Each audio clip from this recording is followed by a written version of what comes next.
You are tuned in to the High at 9 News Hour, where you will hear from cannabis industry experts and professionals from around the country talk about important topics while shining light on global issues and discussing cannabis as it relates to politics, regulation and reform, data and technology, science, research and medicine, family and parenting, art, celebs and entertainment, fitness, sports, mental health and wellness, and plant-based medicines and enthogenics. Together, we are building a stronger community, fighting the stigma and creating change. With your hosts, Jason Beck, Rico Lamitte, and Nicole West, joined by special industry expert correspondents from around the country and daily antics brought to you by Cannabis. Coming to you live Monday through Friday at 9 a.m. Pacific Time. Thank you for getting high at 9 with us.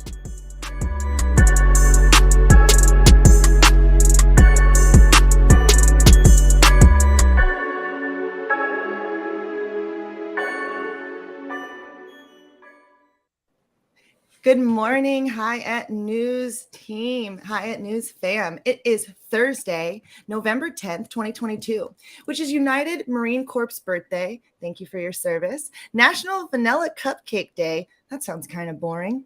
National Forget-Me-Not Day and National Civic Pride Day. We're also thankful for you tuning in today and every day, Monday through Friday, 9 a.m. Pacific and high noon on the East Coast. We have correspondents from around the country and allow for an open forum if you want to participate.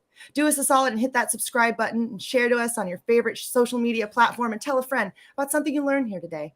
We're live every Monday through Friday on YouTube and Twitch and audio only on Clubhouse. And if you're on Clubhouse, you can raise your hand if you have a brief comment or question on the story presented. And please keep the banter going in the YouTube chat box because we love your jokes. We have a great show for you all today, and we will be getting into some important topics from around the globe. But first, let's pay some bills.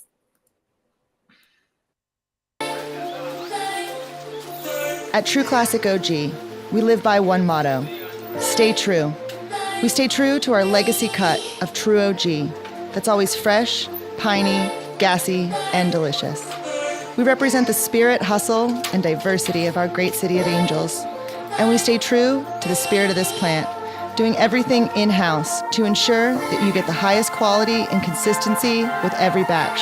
And that's what's made us LA's favorite OG. True Classic OG. Stay true, Los Angeles. Well, good morning, everybody. This morning, we're going to go ahead and get started with Rico Lamitte. Rico's the dope dad on the street and somebody who can't be Cabbage Patch dancing into that happy cabbage meeting every day because he's got a bum leg, but you might see him roll right up on you at MJ BizCon next week with a joint in his hand and some good news. What do you have for us today, Rico? Give us some data.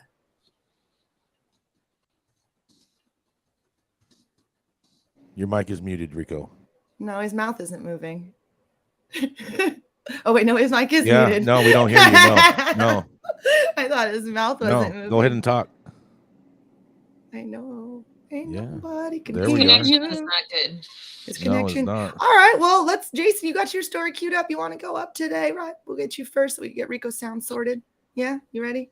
I mean, I was born ready. You know what I'm saying? All right. Jason Beck is the longest running retailer in the history of regulated cannabis, the person that's probably smoking better weed than you, and also a member of whatever political party might piss you off. Today, I'm pretty sure that's a Republican. Jason, what do you have for us today? Oh, yeah. And I also want to share your sentiments, Nicole, and wish the Marines a happy birthday. Semper Fi, and hoorah. But nonetheless, my story today comes out of Missouri. There's a bunch of people in Kansas that are real worried because Missouri marijuana legalization already has some Kansas police officers concerned. That's right. Missouri voters said yes to legalizing marijuana on Tuesday, but one Kansas City area police department is already raising a red flag. The unofficial vote on Amendment 3 was closer than what experts predicted, but marijuana legalization garnered about 53% support on Tuesday. In a quote, I think Missouri today is a better place based on the fact that we actually have legalized adult use cannabis, Kansas City Mayor Quentin Lucas said. Missouri is now one of 21 states, as well as Washington, D.C., to legalize marijuana in the United States. The amendment changes the state constitution to allow those 21 and older to possess up to 3 ounces of marijuana and have up to 6 flowering plants, 6 clones, and 6 seedlings. The Missouri Department of Health previously said the earliest people will be able to buy recreational marijuana in Missouri in February, but across the state line in Kansas, police are already concerned. They say, I think so. KCK Police Chief Carl Oakman said when asked if he thinks marijuana legalization will make officers' jobs harder. He says, I think we're going to have an increase in some traffic-related issues. It's legal in Missouri, but it's still illegal in Kansas. Kansas state lawmakers have failed to approve a medical marijuana bill multiple times. It is one of only 3 states that has not implemented any kind of public use marijuana program. Oakman said, education around driving while high must be a top priority for Missouri leaders. Lucas said it's time for Kansas to follow Missouri's footsteps and legalize marijuana. Shout out, Lucas. Regardless, employers still have the final say on whether their employees can use marijuana. The new amendment does not prevent employers from enforcing their drug and alcohol-free workplace policies. The AFGE Local 910 union president also told Fox 4 that this has no impact on federal employees because there is still a federal ban on the drug. The amendment will, however, erase past marijuana-related convictions for nonviolent offenders and those whose conviction did not include selling to minors or driving high. Sounds like a mass pardon to me, Gretchen, but I digress. I think that will reduce the substantial harms, particularly those for minority communities who have been arrested at disproportionate rates for years and years, Lucas said. I think this is good. Well, I'll tell you what, I really don't understand this drug driving argument because it's not like Kansas isn't next to Colorado or next to another of other states that have some form of cannabis on the books. And if drug driving wasn't a problem in the 60s and 70s, I don't understand why in this new millennium drug driving is a problem now. But I will wait and see what all y'all have to say. And this is Jason Beck reporting for High at 9 News. It's a problem because they always got to have a problem with something. Mm-hmm. Always got to have a problem. Mm-hmm. Yes, they do. Yes, they do. But you know what? The fact is the change is coming. The people have spoken. I'm so proud of Missouri. You know, it's still a southern state. You know, they still have their issues. There are some amazing growers in Missouri, in the Missouri Ozarks specifically. Y'all look into that. There's some pretty awesome things that have been happening since the 70s there. Mind blown, right? But Meth I'm happy. being sold on the river. You what? Meth being sold on the river. No. Cannabis, Rico. Yeah. The cannabis, man. Now it's coming into the light, and I couldn't be happier for Missouri. Missouri has an interesting. They were really Fuck slow to get Kansas. started, so it's great that they finally. I was afraid that they were going to blow their chance, honestly. Oh, they were All going the to blow their story chance. proves is that Jason Beck still doesn't know what a mass pardon is. I couldn't help myself with that line, Gretchen. You know, I couldn't help myself. I'm sure you heard when I read it that you knew that it was coming too. But we also small businesses get their shot as well, and we had a lot of pushback from the smaller businesses. They're just worried about like the big ones taking over, like they did everywhere else. So, but we do have Brandon with us in the audience, Incinerary, who is in St. Louis, Missouri. What do you have to say about this, Brandon? Yeah, man, I'm in Kansas City. Hey, Liz, good to see y'all. Hey, what's up, Ancillary? I'm doing great, but yeah, obviously this is a concern for us still here. I'm in Kansas City, and literally the loop for 435 goes into Kansas. You know, while you're driving most places to get in Kansas City, my family is still on the Kansas side, so you deal with this. And they actually have what's called the Kansas two-step here. The police have been known to use if they pull over out-of-state plates just because they're out-of-state plates. Come up, talk to them, get some information out, and smell and see if they're looking for cannabis still in Kansas, just like it's prohibition days. It's pretty bad as far as traveling just outside of the state. I mean, they were doing that though in Colorado or in Nebraska with Colorado plates or anyone else with in plates. Texas, they do it on the border. They still do it in Utah. Like I've driven back 4 or 5 times from Colorado to California, and I've gotten pulled over 3 of them with Colorado plates in Utah. Like the moment you get into Utah. Yeah, suspect. I had an FBI agent that got pulled over and told me they literally have it called the Kansas two-step is what they've got it labeled. So what's the vibe like, Brandon? One thing we're going to have to get used to and accept if we want to see legalization on a federal level is that drug driving has to be dealt with. And I'm not saying that it's an issue and a problem, but I'm saying in the minds of lawmakers, it is. So we have to come up with some technology to assuage those fears if we're going to see federal legalization. Number one, that has to be done. Autonomous There's vehicle. a number of federal bills out there that are contingent upon that happening for legalization to happen. So this is something we got to stop bitching about and just do the science to make it work. I'm not bitching about it. I'm just saying I don't believe that it's a show that problem. it doesn't cause any problems, because you know the early research shows that if you're taking your medication and you take it, you know, if you take it chronically, you may actually be a better driver, especially if you're treating things like, you know, muscle spasm from multiple sclerosis or ADHD. So we can't assume that somebody who's using cannabis is a dangerous driver. They're generally not. And they may actually be better. I hear you, Dr. Mary, but try and convince some old white lawmakers who don't know anything about science. Where's the case studies? Yeah, where's I the think case we studies should- from the 60s, 70s, 80s, and 90s of all these drug driving cases that were on the road? We should Where- do a where are they? driving study. Even in the that, 2000s. Somebody needs to set that up with like video game driving and have people. That actually is My the only test that I've seen that actually does work. Dr. Mary, is there's a company that makes like a headset, like a VR thing, and you basically they put it over your head and they measure the time that you react with your eyes in regards to, and that to me makes the most sense for a drug driving situation. Did you try it out when they had that thing out in Long Beach a couple years ago? I did not, but I probably would have passed. I probably would have been smoking in it and doing it all at the same time, just to prove a point, and posted it on social media so the world could see. Okay, the world gets answers.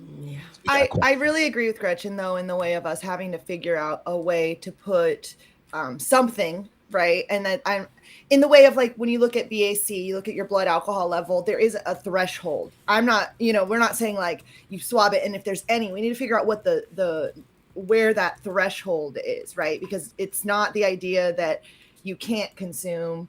It's the idea that what is that limit and where does that actually exist? And it might not be in like actual THC content. It might be in a response. And at that point, what do we do? Put like goggles on people's faces out on the side of the road and be like, yeah, they can carry a little VR set in their trunk and just, you know what I'm saying, put it on their head, and you know what I mean? You play the game. The swab and the breathalyzer, those things are all, ideas. But at the same time, when we talk about like what Dr. Mary's saying, like some people who are taking this, it's not a matter of how much THC they have in their system, because that is their medical, use. And so like, how do we just for the state of Colorado study and show that it doesn't impact, and then look for alcohol, and quit looking for weed and quit worrying about weed, because it doesn't impact driving. With the data that we have so far, we don't need to worry about if you smoked weed and gone to drive. I mean, all you're going to do is drive like a little granny and spend 4 seconds at the stop sign instead of 2. And just keep doing this at the 4-way stop. Let everyone go. Right over Well, thank you so much for that headline and jumping in real quick for us, Jason, on the fly. Appreciate that. Thank you for staying fly. But we'll go ahead and hop back to Rico. Rico, Dope Dad on the Street. You already got your intro. Cabbage Patch your way on in. Let's do it. Thank you, Nicole, and welcome back, everybody. My headline today is from ABC 7 New York. Suffolk County police say 5-year-old was hospitalized for eating cannabis-infused Halloween candy. New York. Is it new reefer sadness or the same old reefer madness? Let's take a closer look. WABC 7 News New York reported that in Long Island, a 5-year-old boy from Shirley was treated at a local hospital for allegedly eating cannabis-infused gummies police claim that he got from trick-or-treating. It's kind of weird that a 5-year-old was allowed to get weed, candy back home and eat it without being checked out by parents, but I'll continue. If you click on the story link, then you will see that they say the gummies were in a bootleg Starburst packaging, clearly labeled as medicated and containing cannabis. Also, it was previously opened in a resealable package that didn't appear to be tampered with. Again, how did this get past the parents? They're out trick-or-treating. I call bullshit. A story like this could easily make a dope dad sad. Maybe even make me question our constant calling out bullshit headlines and age-old reefer madness tactics continued to be used by prohibitionist police departments and digital propagandists alike as we continue to inch closer toward federal legalization. And I admit, when I first saw it, my first reaction was, damn, really, New York? Why? And I saw multiple websites and news stations actually reporting on it too. Patch, Audacity, WNBF, Sky News, Newsday, Long Island News, MSN, Univision, Fox News. So I dug a little deeper. The copy from all the stories is eerily similar and damn near word for word, as if plagiarism in journalism doesn't exist. Even the ones like the story I chose where the woman was reading it on camera was using the same exact verbiage. Usually something that we see online, you know, with reposting outlets and but not quite often from mainstream media. They at least switch it up a little bit, right? So I dug deeper. Well, now it was picked up by, at this point, this is maybe like midnight last night, and it was picked up by countless national outlets now. And the story first appeared on Fox News 2 days ago with a headline reading, New York boy 5 treated after eating cannabis-laced gummies collected on Halloween, police say. So the subtitle was, the cannabis-laced gummies were in a package that looked similar to Starburst candy, police say. Every story that I found had the same trap candy Starburst picture in it, and a couple actually credited Suffolk County Police Department Instagram for the photo. So I went to Suffolk County Police Department's Instagram page. Sure enough, the second post from the top had the same picture in the copy from all the damn stories, word for word. I DM'd them asking them for more information coming from a concerned parent, because I am. A link to the police report. I asked them for the reporting officer, parents, you know, anything that would give us some kind of facts based, you know, based on this bullshit propaganda story. And I was surprised to get an answer back immediately. This account can't receive your messages. Interesting IG propaganda machine you got there running, SCPD. So I called them up early this morning, and I was on hold for about 40 minutes after asking the nice receptionist, Lady Judy, the same question. And then I hung up because I don't get paid for this shit, and I got other stuff to do. So I emailed them as the start of today, at the start of today's show. And as of the start of today's show, I still haven't heard back.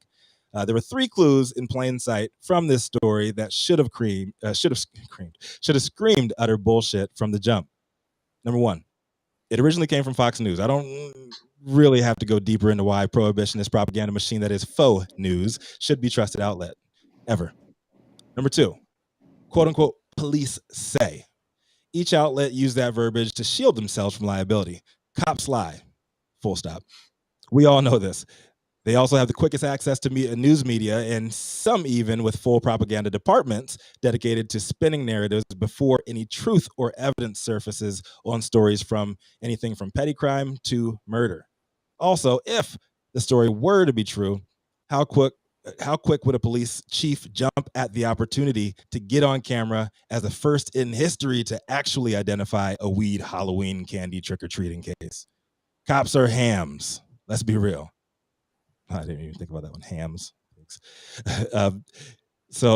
Number 3, where? Oh boy. Yeah, right. Where are the parents? If this happened to my kid, I would absolutely be on the news, pissed the fuck off, cussing up a storm after going door to door to every house in the neighborhood that we trick-or-treated at, and I would find out who the fuck did it. There's no names of the parents. There's no trace of any case filed. Nothing. So until more information or evidence surfaces on this one and I'm proven wrong, I'm calling it as I see it. Just another case of reefer madness bullshit.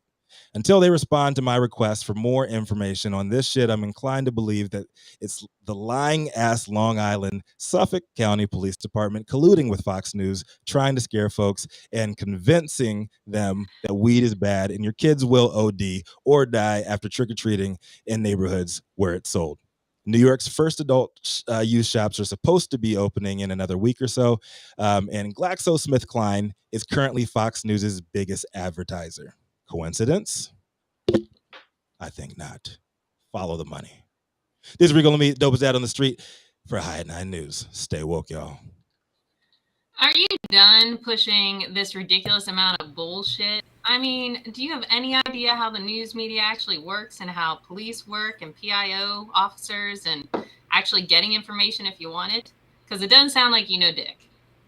And for someone who worked at Fox News for 5 years, we ain't got time to make shit up. There's plenty of dumbass news out there. Hold on. Nobody's just sitting there Why is this story? conspiring Why with this story agencies to verbatim? bring down the pot industry. Oh yeah. Why you Don't mind? We even got start time with for that. that. Verbatim, the same exact words in their Instagram That's how post. it works. Read by That's Fox how it News works. First, I and the get same exact concerned. words I get- every Have you ever heard of a news channel newswire? pushed out. Have you heard I of get press concerned. releases? 2 Everything's days later, fucking word for word. This ain't a conspiracy. It's laziness. It's not a conspiracy. 2 days You're later, out the of your same mind. shit is on Hey, Out you of guys your are mind. literally talking at the same time and there's no purpose in it. So how 2 about days one later, the person at same a thing is time? on Univision.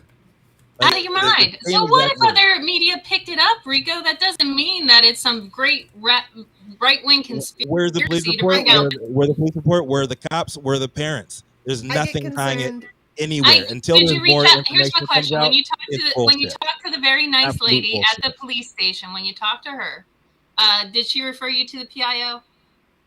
She didn't refer me to nobody. She put me on hold for 40 fucking minutes. Nothing. Okay, well, I would say if you want more information, call her back and say, I would like to speak to your PIO. And that's who she'll connect you to. That's where they'll give you the press release and all the bullshit that you want to know. This is public record. They're not made up. Would you like me to where do the this cop? for you? Where the barracks? It'll There's take no. me I think you're 10 gonna minutes. have to, Gretchen. I think you're gonna have to do this for him, Gretchen. You're There's out no your damn nothing. mind. Yes. No links. Because I No. feel right now feel Rico very is stretching. concerned. I feel very concerned when anybody doesn't realize that the media is playing us. So I've always had Gretchen's back on most of the things, but I'm for the first time feeling a little bit concerned about her awareness of how fucked up the world is. And Gretchen also said dick on the air. I just want everyone to know Yeah, that. Gretchen. We got Gretchen the square. We're all jagoffs now. We're all jagoffs now. We're all jagoffs now. It's my turn to speak now, though. Let's keep it rocking. Oh yeah, here we go. Coming up next, thank you so much for covering that, Rico. Coming up next, she's a cannabis business consultant, an industry veteran, a overall bullshit buster, and self-proclaimed data bitch. Posting over 13 years in the regulated market, but with deep roots in the legacy industry as well. So much industry roots that she did some time for a cannabis crime. That's right, it's none other than the Nicole West. Hello. Good morning, everybody. My story this morning is actually Salem doesn't want to say hello. My story this morning is coming out of TD Ameritrade, which this is first time I've actually brought a story from TD Ameritrade, but this is pretty exciting. Wana Brand CEO makes first ever 7-figure donation to fund cannabis research. Cannabis brand Wana Brands founder makes a philanthropic splash, donating $3 million to Johns Hopkins University. Wana Brands founder and CEO Nancy Whiteman is stepping up her charitable activities with a $3 million for cannabis and psychedelic medicine research at Johns Hopkins University, the largest donation yet from Wana Brands Foundation. Whiteman said that Johns Hopkins donating aligns with the cannabis edibles makers' emphasis on mental health and a cause that she calls close to my heart. While Whiteman steers Wana Brands for more growth with edibles such as its Optimal's Stay Asleep products, she actively is promoting the social agenda. The company's key focus is to include food security, housing, domestic violence, LGBTQ plus rights, and racial justice within the cannabis industry. Wana Brands has long supported the Last Prisoner Project, a nonprofit dedicated to releasing prisoners from the expungement of criminal records of people jailed for cannabis offenses. The company has also funded a study on autism and donated to related causes as it supports the Realm of Caring, a nonprofit that provides grants and funds to cannabis research and connect people with medical resources to treat a variety of illnesses. The $3 million donation, the Wana Brands Foundation, includes $2 million for the Johns Hopkins University Cannabis Science Laboratory and its team led by Ryan Gregory, professor of psychiatry and behavioral sciences, as well as a $1 million donation to Johns Hopkins Center for Psychedelic and Conscious Research. Verity confirmed that the gift said that the Cannabis Science Lab plans to use the money to conduct initial research on potential therapeutic effects of cannabis in the treatment for autism. His team is collaborating with Jay Salapecker, a pediatric neuropsychiatrist and the medical director of neuropsychiatry and epilepsy program at the Kennedy Krager Institute. This is the first philanthropic gift to the JHU Cannabis Science Laboratory, and we are incredibly grateful to Wanda Brown's Foundation for its support of our work, Vandry said in an email to MarketWatch. Such gifts allow us to conduct the science that we believe would most impact in areas of true innovation in science research without being constrained by the priorities of other funding agencies. The Wanda Brown Foundation, which Whiteman established with the $50 million from the company in $297.5 million payment from Canopy Growth in 2021, made its first donation in the spring of 2022. The Johns Hopkins donation, however, marks its first major move in the philanthropic arena. So this is pretty exciting. I'm really happy to see what Nancy's doing. I hope more companies that get big payouts are able to do that. I know that their whole deal wasn't all cash. And so, this is pretty nice to see that she's putting such a large amount towards it. That total, I want to say it was a $500 million deal.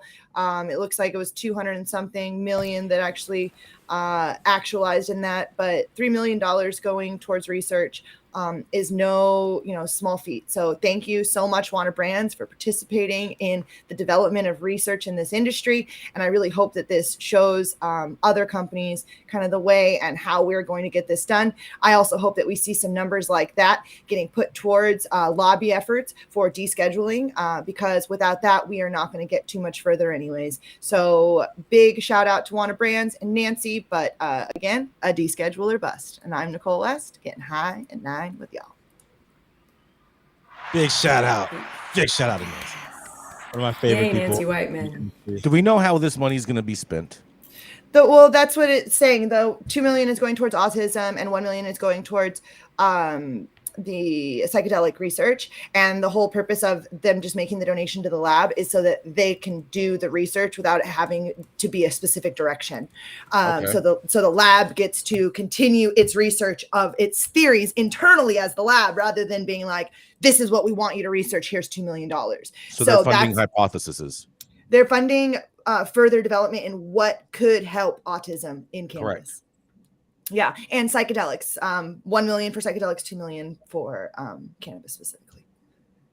Yeah. So she's super duper dope, and shout She's so out for sweet. her. Yeah, and shout out for her getting on that Canopy deal like early, and it's a forgivable $300 million Yeah. that the brand got. So it doesn't matter if federal legalization happens before the expiration or anything, they still got the money and they can spend it. So big shout out to her and putting her money where her mouth is. She's always been super dope and one of the coolest people you can ever meet in the industry. she's so And, sweet. Absolutely. Absolutely. and also to you, Nicole, shout out to Nicole yesterday saying that not all MSOs are bad, because Wana technically is an MSO. They operate in several states. And we often get like caught up in between the good MSOs and the bad MSOs. Wana is definitely one of the good brands. They got good leadership. They always have been. Yep. Amen. I was lucky enough to have Nancy on my podcast, Feminized. It was the 30th episode because of that 300 million deal that she just closed. And it's just so inspiring to hear the story of how, she built that company with her team. But by and large, it's, Nancy Whiteman's vision. And she certainly has partners in it. But God dang, she's so inspirational. So, man, I'm So so happy for her.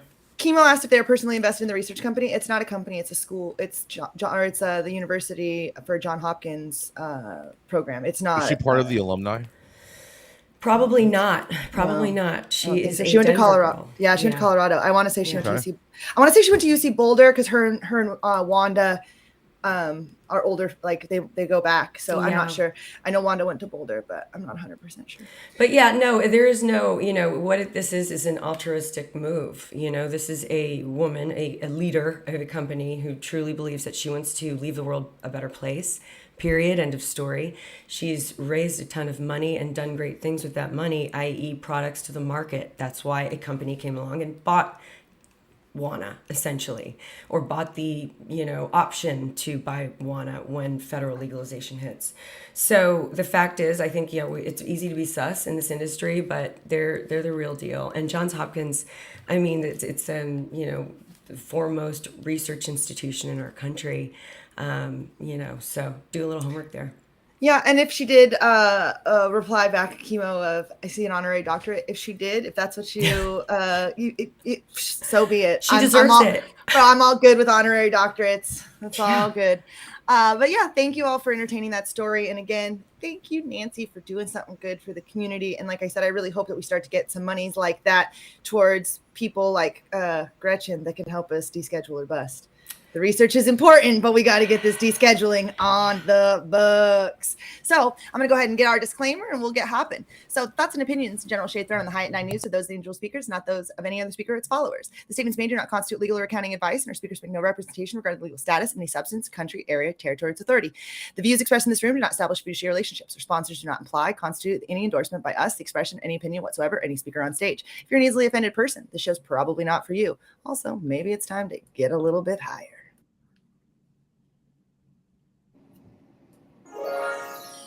Flying into LAX and you want to taste some of the best weed in the world? Then stop by LAXCC, the closest dispensary to LAX. Located at 8332 Lincoln Boulevard and open from 8 a.m. to 10 p.m. 7 days a week. Always make LAXCC your first stop when you touch down in LA and score like a winner. And don't forget to tell them I sent you and mention you'd like to get High at 9 for 10% off your full order. She's a spicy, red-headed conservative known in D.C. circles for cooking up excellence in the kitchen. But also, as we saw earlier today, she never backs down from a good verbal sparring session from anyone down for the challenge, including myself. Even though she's got a little too much love for Fox News and their police station collusion, I still got love for you, Gretchen. She's the founder of Phenoptic Strategies and our very own Washington insider, Gretchen Gailey. What you got for us today? Good afternoon, Rico. Sorry, I'm just trying to clear my throat after all that bullshit. All right. My headline comes from Marijuana Moment. Top marijuana reform advocates and Alabama mayor to testify at congressional legalization hearing next week. Congressional lawmakers on a House subcommittee have announced witnesses for a hearing on state and federal marijuana reform that's scheduled for next week. The House Oversight Committee subcommittee on Civil Rights and Civil Liberties posted a notice providing details about the meeting on Wednesday, listing 7 witnesses with broadly pro-reform advocacy backgrounds who will discuss cannabis policy developments at the state and federal level. Witnesses include members of marijuana reform and lobbying groups, as well as the mayor of Birmingham, Alabama.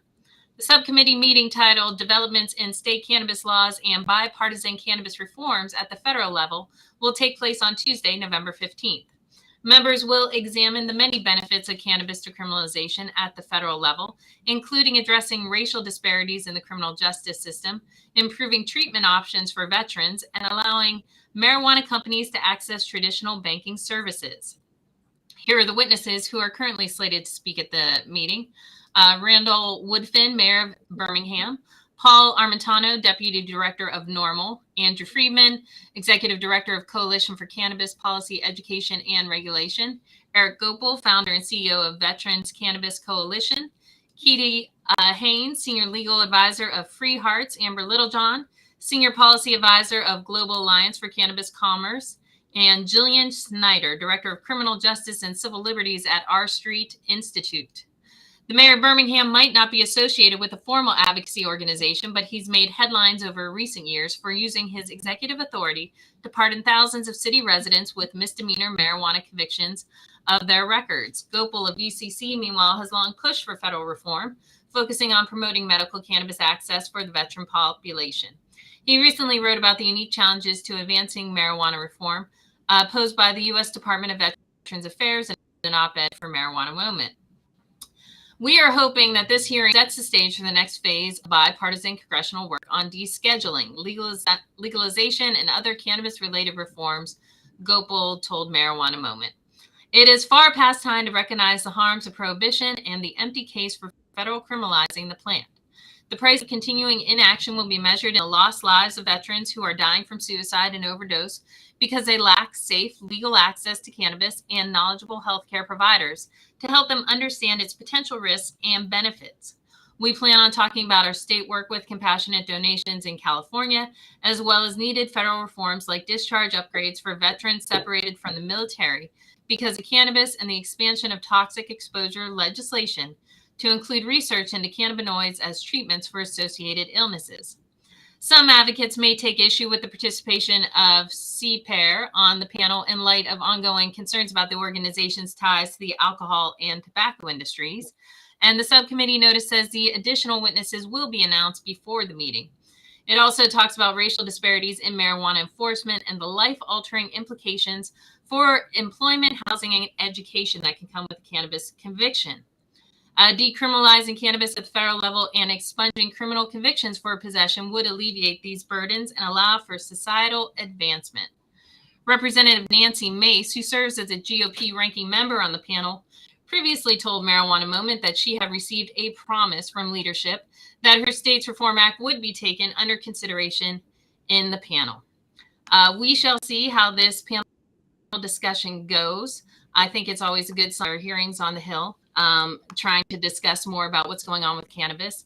And this does seem to be a broad group of activists and for some folks who have been around the industry for quite a while. So I think it'll be interesting to see what comes out of it. Honestly, being that it's November and a lame duck, I don't expect much to come out of it. And with Nancy Mace at the helm, nothing will happen. This is Gretchen for High at 9 News. Oh, Gretchen always got some hate for Nancy Mace, but she's a cannabis champion and you should be applauding her. And I just want to state for the record, has the same amount of sponsors on her bill since the day she introduced it. She's done no work to make it happen. In fact, well, let me take that back. One of her sponsors died. So she has fewer sponsors. It's insane. Here we go. She has the only piece of sensible legislation that would work for the industry. The only sensible part about her legislation is the taxation rate, and that's it. No, it's not. No, but I do want to. Coke Industries back her though. I do want to say this. I do have to say this. I do want to applaud GACC, the Global Alliance for Cannabis Commerce, for the fact that they were the only cannabis trade organization to be invited to come speak to Congress. So shout out to them and their work. And just as a full disclaimer, that is the trade organization that I founded. Wait, did you just give yourself a round of applause? Wow. No. I gave all the work of everyone that's working at the GACC. Bro, you had nothing to do with me. Had nothing to do with me. No, it's not true at all. That's fucking bullshit. No, it's not. Get the hell out of here with that bullshit. His finger was on the button. His finger was like hot on the button. Get the hell out of here with that shit. Round of applause for myself, Jason Beck. No. I had nothing to do with that. That was all the work of the GACC. Smoking the best weed in the world. It's okay. I love myself too, Jason. We'll see. I like them addressing the veterans issue side of things. We know Amber Littlejohn is also an advocate of safe banking, so I'm sure that will come up. I think there's still a push for that in the lame duck. We'll see. With things being so tight right now, really, Congress isn't focused on much. So it'd be nice for something to happen, but I'm not holding. They're definitely focused on a lot. If we're not even getting safe banking, they better be doing something. If we don't get safe banking in the lame duck, we're never getting it. Move along. We're not getting safe banking in the lame duck. I'm willing to put money on it. We'll see. You put $100 on it? Oh wait, last time? No, Jason doesn't pay bets. Nobody, don't bet Jason. I'm 100% going to pay you if you actually win. We've already went over all the frameworks of our two bets that are currently. The only people Jason pays on a bet is Vegas, and because otherwise they'll break his legs before he leaves. Yeah, right. Vegas always pays me on the bets because I stay winning. You need to do a separate video. And just so you know, how we spell winning in Vegas is WYNNING. But Jason, if you lose in Vegas, if you lose in Vegas, Jason, can you ask the pit boss for a recount? The pit boss for a recount. That's a good one. That's a good one. Can you pull camera footage? I don't think that was right. Yeah. That was a lame dice right there. Yeah, I don't know. That dice is all snake eyes. Snake Eyes wins because I play those bets and hit those hot numbers, those fire bets. Papa I needed hit all the numbers. Papa needed his new pair of shoes, baby. Yes. Yeah. No, this is huge news though, and we shouldn't take away from the fact that this is happening. We're having a congressional hearing on cannabis research, and this is I think one of the biggest stories of the day. And big shout out to my guy Eric Gopel as well. This is I think like the third, maybe even the fourth time that he testified, and he was in front of cannabis in front of Congress doing this, and he has been for years. He has been a huge warrior that has been out there on the front lines, and he has done so because he does not give a fuck about joining all these big organizations and coalitions that usually fall apart. So if you guys can follow Veteran Cannabis Coalition, follow Eric Gopel. He's a great dude, and he's been doing the damn thing for years now. My homie. Nice shout out. Oh, yeah. Nice shout out the day before Veterans Day. Yes. You know, it's that Marine Corps' birthday today, always on the day before Veterans Day. So shout out to... That is so right. The Marine Corps, hoorah, right? I think Hoorah! Hoorah! Hoorah! Hoorah! My dad was Army. They were... I should know it. Hoorah! That's right. Semper Fi. Semper Fi. Oh my God. Yeah. What's wrong with you? Oh my God. Brittany. It's so well known. Jason, you got this introduction? What's that? You guys Move changed. along. You guys changed.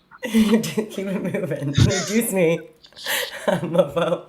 I'm so sorry. I just checked it and I didn't see that. So hold on, Liz Grow. That's me. Yes, she's Liz Grow. She's the cannabis storyteller and advocate from the Lone Star State. She's the co-founder of Grow House Media, and you can find her weekly on her podcast, Feminized, where she interviews the dopest women in the cannabis space. You can find it on YouTube and everywhere else you also listen to your podcast. But she is also coming from the great state of Texas. It is none other than the Liz Grow.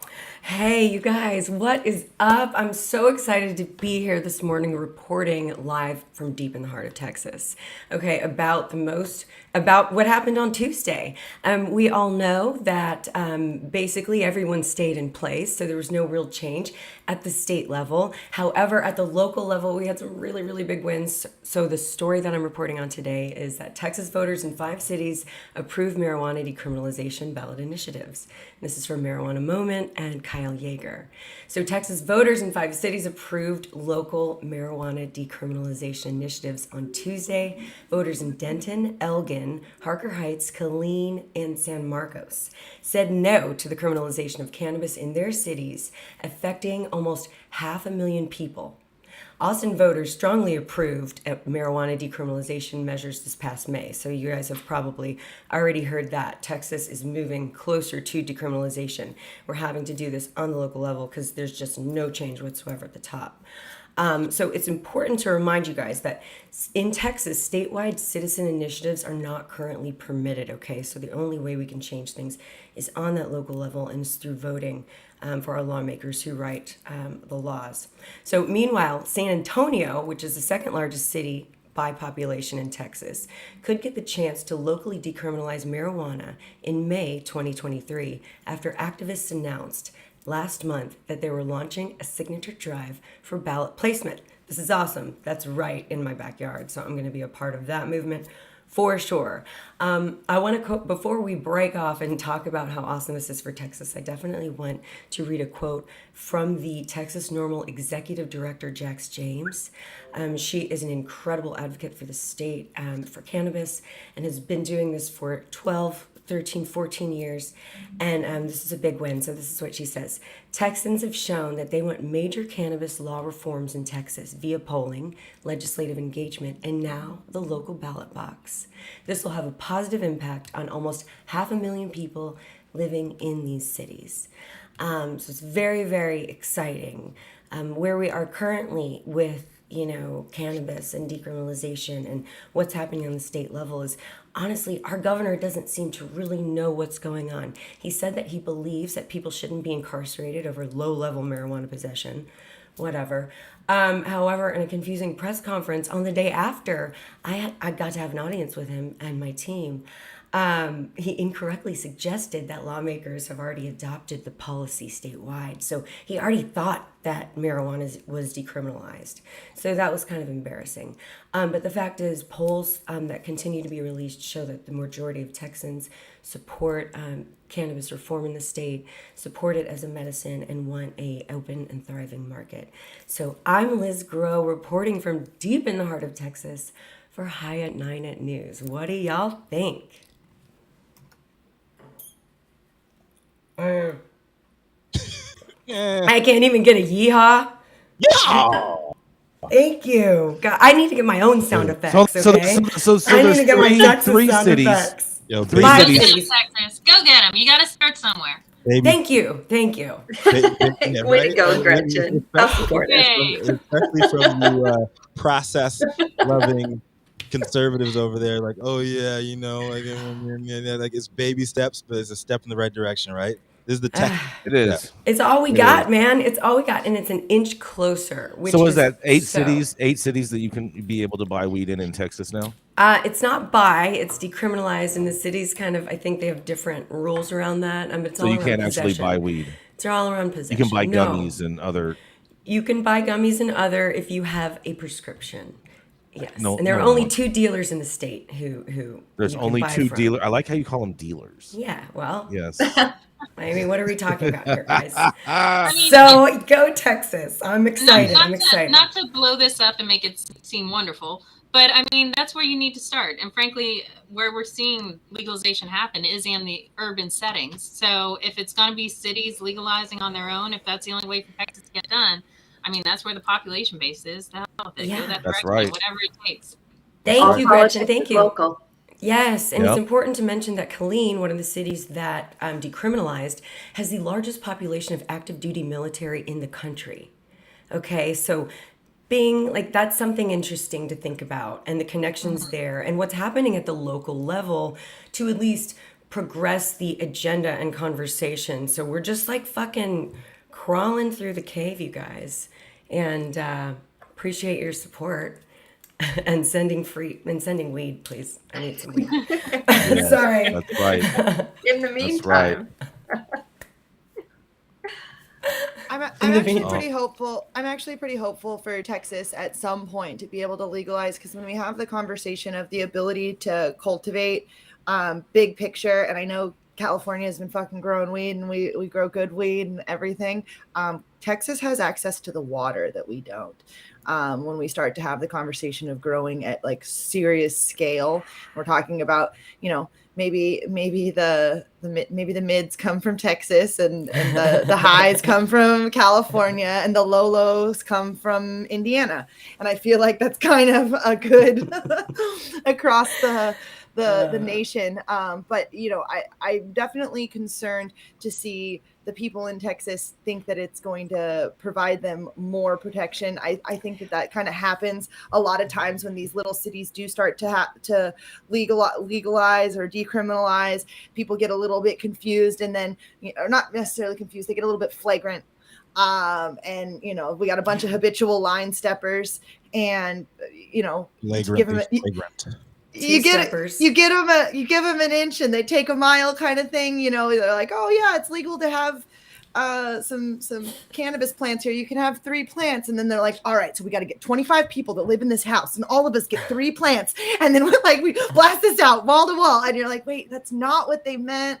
But like, all right, let's roll. I still think That's exciting. long term. I think long term, not anytime soon, but I think long term, Texas will be one of the biggest producing states. Well, that's what I'm saying. Yeah, 100%. Could be. I think California Land and will be water. I think the United States is going to have like a very like a stronghold on production for international. Not the only. I think Colombia is going to have a big play. There's a few people that I think are going to jump in and are going to be competitors. But I really do think that Texas is going to be like, when we start to talk about regional, right? Like when we look at like wine regions, right? I think that Texas will be a region of this. Let me tell you something. Texas will be Yeah. the place where you It's just a brand, grow all man. the weed that you're going to turn into distillate because it's going to be about maybe. nothing but There- Texas big oil. That's fine. There you No, go. that's and that's fine. Yeah. And that's That's fine okay. because the processing. Because at the end of the day, there's regions that grow nothing but like Chardonnay fucking grapes. You know what I mean? Yeah. Like and it'll Florida be a grows huge, oranges. gonna get her $2 check somehow. Okay. it'll Yeah. be a huge domestic tax haven for the largest companies. Idaho too, has manufacturing their potatoes. products. Yeah, that's why big Nebraska companies has come to corn. Texas. Yep. It's crazy that corporations haven't spent more money on California has cannabis lobbying cannabis. in Texas. Because Yep. there's a lot to, but it's just a testament to how slow it moves. You Yeah, got know, good it's a old big Beto state. working for you. Yeah, you got who? Beto. I think Oh shit! Beto. Yeah. Thank You God got he it. lost. Oh shit, man! Wait, what are you Beto. calling him? Gretchen? Yeah. What's his name? Beto. Beto. It's Beto. It's Beto. Same Beto. thing. His Same name thing. is not It's Beto. same What's his thing. real name? I What's went his No to one real name? cares about his name because he didn't Jason win. Beck School of What's his real name? Phonics. His real name Beto. is not Beto. Oh God, Jason Yeah. Beck School of Phonics. Yeah, that's right.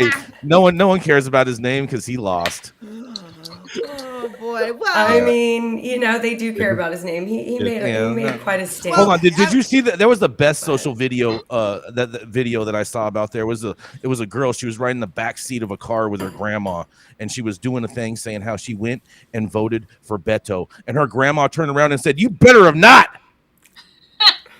That sounds like the worst commercial ever. Oh my God! It was the It's best. so It was the stupid. best. It was Texas so is so good. polarized. It was Texas so is such a good. crazy state, It was man. so good. Yeah, and- she was on That's restriction. Texas. She was on Yeah. restriction for at least a month after that. And as a reply back to the what does the industrial hemp fit into Texas, I think that it's just going to be the boof and the industrial hemp that's going to grow there, and everything's going to get turned into something. Yeah. We start to have that. What's the cannabis difference growers- between boof and hemp? We're about whether or not you care about the seeding. That's literally the only conversation. You even in boof, you care about having female plants. I mean, In the I hemp. would say there is no difference. They're- I they're- I think the yeah. way that you grow companies, it. The female large plant is the- corporations are going to take advantage of liberal or progressive laws that allow them to get started. They're going to make a lot of money and they're going to move to Texas, just like every other company. Yeah, so we have land in Texas enough to grow hemp safely, and oh my God, please, I pray that we could become the industrial hemp mecca, because we should be. We fucking should be. And our farmers are ready and excited, but we have to figure things out. And so there are a lot of hemp trials happening now. It's So it's only- really the effort that's happening in If Texas, they don't and do it's it quick, exciting. like Mexico's right across the border and they're doing it already. It's the Well, only way. It's the only absolutely, way for but- us to bring manufacturing jobs back to the U.S. It's the Agreed. reality is we need 100%. hemp production to be manufacturing our own Mm-hmm. products here at home and stop relying on countries like And China Texas and has- India for all this Texas shit. Texas has the water to be able to grow the industrial hemp. And when we talk about the difference, Jason, when you're growing hemp for oil, and we've talked about this before, versus hemp for textiles, hemp for textiles is irrelevant. We don't care. It doesn't make a difference because the hemp for textiles you're growing for the fibrous parts of the stalk, whereas hemp for oil, you still do need the female plant. So they still are searching for non-male plants, non-seed bearing plants when you're doing the hemp for oil. But it does take a lot of water. And I think that Texas is going to be able to crush it for that. But thank you so much for keeping us abreast of everything going on in Texas, Liz, and keep us aware as this develops in all the cities to see, how people take to these new regs.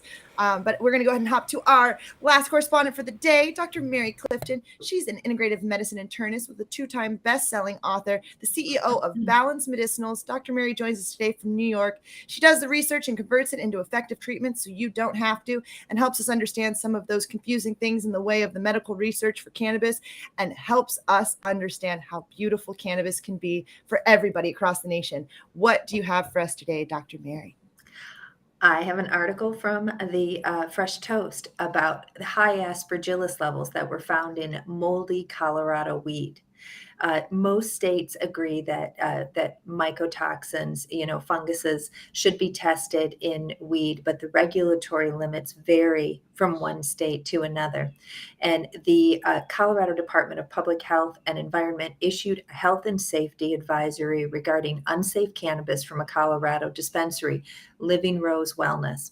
Over 200 batches of cannabis were tested and found to have unsafe levels of mold, yeast, and aspergillus, and were therefore declared unsafe for human consumption. because consumers can return their products to the dispensary for disposal and also notify the Department of Cannabis Regulation if they have any negative side effects. They also have the option of destroying the cannabis at home. The aspergillus is a ubiquitous fungus. You can literally find it on everything. The spores are found in the soil, and they help to eliminate carbon and nitrogen from the atmosphere. So it's a valuable fungus. The spores are very, very tiny, and they spread easily with strong air currents. So in a place like a grow room, if there's a little aspergillus in one place, and there is because it's present everywhere, it's going to distribute all throughout the grow room. The aspergillus spores really don't cause any harm in healthy individuals because we get exposed to aspergillus in our weed, but we also get exposed to it in all of our everyday life and the other plants and raw foods that we consume. The only time that it is really a risk is when you're in an immunocompromised status. And this is where aspergillus can be a problem, because if you're like, for example, a transplant patient, and you're managing your transplant with with a lot of immunosuppressed things so that you don't create a immune response to the transplant. You're trying to get your body to think that this foreign object inside it actually belongs there, and try to trick your body to not go after it. But in those immunocompromised situations, then you're at higher risk of developing aspergillosis related infection, which starts from breathing it in a pneumonia, but it rapidly spreads to the kidney, brain, and heart. There's some, IV antifungal therapies that are truly horrifying with their side effects, and they work, and people sometimes survive and sometimes they don't. A study published in 2016 reviewed a case of a incidence of aspergillosis after kidney transplant, and they're saying that multiple cases seem to occur after transplant because people are immunosuppressed, not necessarily because they're weed smokers, but of course one person developed invasive pulmonary aspergillosis after in 1988. And this scientific article was cited 167 times about a 34-year-old kid who was a heavy weed smoker immediately after his transplant, and then, of course, had a fatal case of aspergillosis. And of course, the only source of the aspergillosis that could have possibly have been is the weed. It's just another standard prohibitionist study where if you smoke weed, that's the reason for the problem. And everybody quits thinking. There's a more recent article in 1996, again cited by 137 other research about another case of pulmonary aspergillosis from somebody who smoked weed after a transplant. So it's not a significant risk for everybody. And in a natural setting, if we don't use a high level of antifungals on our plants, you're going to see some of these funguses. Certainly how they're stored. I'd like to hear Jason and everybody else who has your great level of expertise on storage and protecting the plants from getting too moldy and fungusy. But I think the average consumer doesn't have much to worry about with an aspergillosis exposure because you're already getting them. And I'm Dr. Mary Clifton. Thanks for having me on the show. And thanks for that great intro, Nicole. Thank you, Dr. Mary. So it's important to know that there's many different types of aspergillus, and one of the aspergillus strains that we're regularly testing for currently in majority of states throughout the United States, there is a whole litany of tests in regards to microbials. There are currently 5 types of aspergillus that are being tested for in the state of California, New York, Washington, Oregon, Colorado, New Mexico, and Nevada. One of them that you have to be very concerned about is Aspergillus niger, which is also commonly known as black mold. With that said, there are 0 levels available in any of those aspergilluses for actual material when it comes out. However, when we're getting products being tested, the amount of products that do have different levels of aspergillus that are able to be remediated is something that's also happening. But I would back out and say I heavily disagree that aspergillus isn't a concern in this industry, especially in the way of manufacturing. The amount of black mold that I've seen at facilities And anybody who knows anything about black mold in your home, you know how dangerous it is to be breathing it in on a regular basis. The amount of black mold that I've found in facilities that's growing, like in walls, in the blocks, in things like that, I'm more concerned about the humans producing that product in their health concerns, because once it gets to the testing and all of that, a lot of times that'll get destroyed or it'll have to get remediated or something along those lines. But the people that are actually manufacturing and growing this weed being exposed to these types of aspergilluses as they're developing in the grow room is my biggest concern. Hey, what happens when you combust? Like, say I'm about to smoke some weed that surely has some high levels of aspergillus in it. What's going to happen, when I combust that? Do I have a chance? Is what I'm asking you, Dr. Mary. Am I going to make it? Exactly. Like, I'm scared. I don't think it's going to tolerate it being combusted. Okay. I mean, I suppose you might be able. I didn't check the heat resistance if you put it into a vape, but yeah, if you're smoking it, I think that your risk is exceedingly low that there's going to be a problem. I mean, is anyone really surprised that this was from Colorado weed? I only am because it's so dry in Colorado. The idea of aspergillus, I'm surprised. I'm genuinely surprised because molds grow in wet places. Yeah. So like moisture. The most common places that I'm seeing aspergillus having a big problem is Southern California grows, indoor Southern California grows that are not clean. But I am a little bit surprised that it was a big issue in Colorado, but I'm not surprised in the way of the fact that it's so dry. One of the things that you're seeing in Colorado is people have to pump humidity in, right? And so when you're adding humidity and you're trying to recreate an environment, that I think can be a problem. Yes, we're at the top of the hour. We got to close it out. Let Brandon say. Brandon, 20 seconds or less. What do you have to say? 10 seconds. Yeah, I was going to say, humidity is what you're talking about, Nicole. Yeah, people are pumping in extra stuff to try to get that humidity level and not taking the care to make sure that the actual environment itself around it, the plants, is taken care of. They're just worried about the plants themselves, and they're pumping way too much stuff with the Desicare. That's what we try to work about those environmental levels. But yep, I fully agree. They're just pumping up extra stuff in there. Thank you, Brandon. Thank you for that, Brandon. And thank you all out there for tuning in with us for another episode of High at 9 News. Catch us weekdays, 9 a.m. Pacific and high noon on the East Coast. Big shout out to our live audience members and online supporters tuning in and giving us feedback on the daily headlines of chaos, also known as the developing cannabis industry. To the sponsors, True Classic, LAXCC, our vetted industry correspondent team tuning in from all over the global community, bringing us much needed variety of perspective and adding your respected opinions to our conversations. Thank you, 3S4 Media, our production team, for making us look and sound fantastic on the daily, and Jaja Simone over there holding things down in Clubhouse. Thank you so very much, haters. We see you and hope you know that the vitriolic poop perpetuating coming out of your mouth is full of nutrients and the absolute best fertilizer to help us grow bigger, faster, and stronger each episode. And lastly, Cannabis Sativa, the mother of all mamajuana plants, we thank you for blessing us with a purpose to read the news every weekday morning. We will always come back to you no matter how long that we're gone.